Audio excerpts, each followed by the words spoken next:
What's up, Soul Family? Coming at you with another collective reading. This one's going to be a fairly short one coming from the Dark Mansion Tarot. And without further ado, let's get right into it. I feel like I haven't used this deck in forever, and it was one of my favorites, so I feel like it just needs a little bit of love.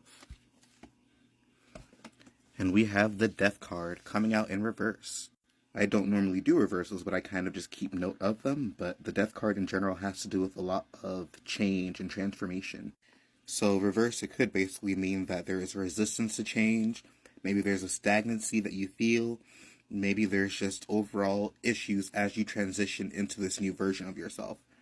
But the Death card in general has the energy of changing, kind of dying off to your old self and kind of being reborn into newer versions of yourself.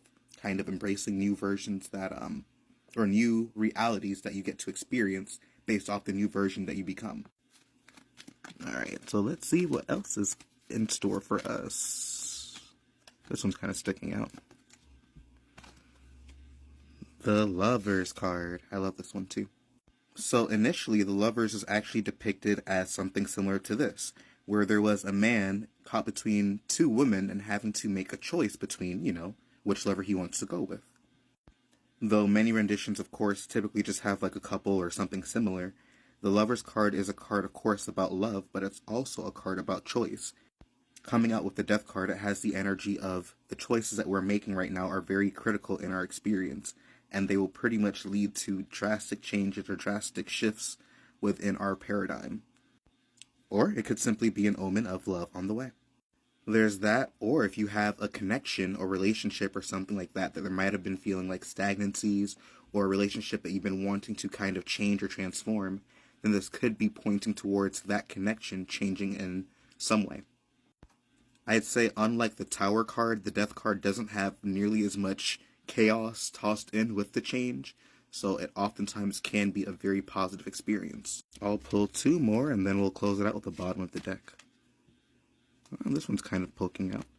The Hangman. The Hangman.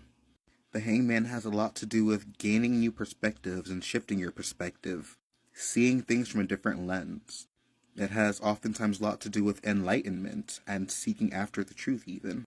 So maybe if this does have to do with a prior connection, then it's pointing towards looking at things from a different perspective. Especially when you're trying to see change in something, you want to kind of change the narrative that you're viewing things from. Like if you have a disagreement with somebody that you were trying to kind of get on better terms with, maybe trying to see it from the perspective of, okay, maybe they might be seeing this differently, or maybe they have good intentions, but they might not understand this point.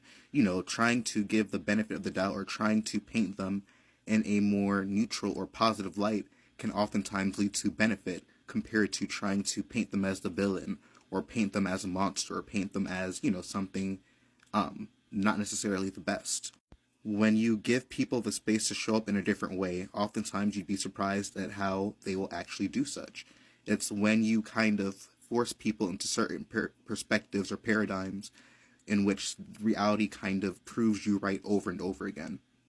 And this isn't to say that this is something that has to be applied every time, because, there are people who are simply not that good for us and who we have to kind of put boundaries up and cut out of our lives.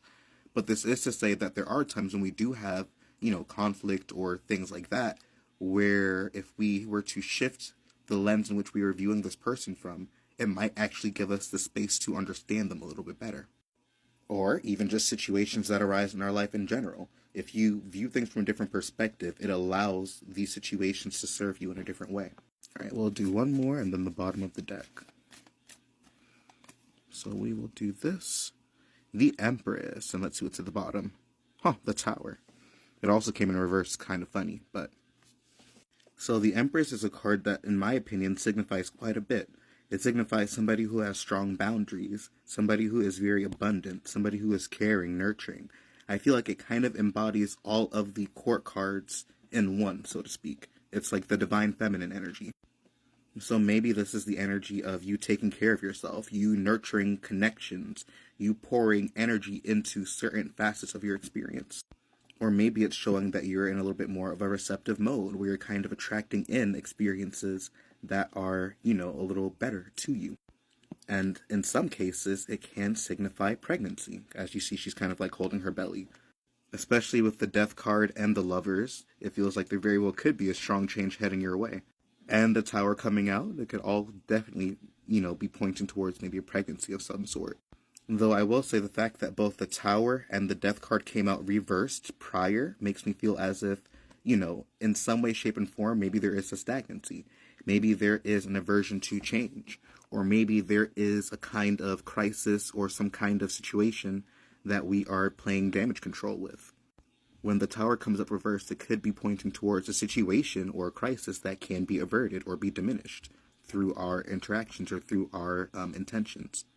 I don't normally read reversals, but I like to keep them in mind. But in general, the Tower has a lot to do with upheaval and great change, sometimes to the point of experiencing chaos. So I feel like the fact that both the Death card and the Tower card came out, it could be the fact that maybe there is great change looming that we are resistant to. Or maybe we are simply going through a lot of changes and transitions in general. Which I get can be kind of generic, but for some people, there are periods of stability. There are periods of, consistency. Not everybody is always going through large amounts of change, especially at a soul level to the point of where, the reality is shifting drastically. And that, guys, is your reading. I always say I'm going to keep it short, but we end up going over like 5 minutes. But, we do what we can. Either way, guys, peace and blessings. I hope you guys enjoyed this, and let me know if it resonated in the comments. If you're interested in booking your own private reading with me, the link is going to be in the bio. Also, don't forget to check out my Etsy shop. It has mugs, different kinds of desk mats, and also a couple ebooks that I published myself. One of my ebooks being on manifestation, and one of my ebooks about aerokinesis and learning how to manipulate the air with your mind. Once again, peace and blessings, and I hope you guys have a great day.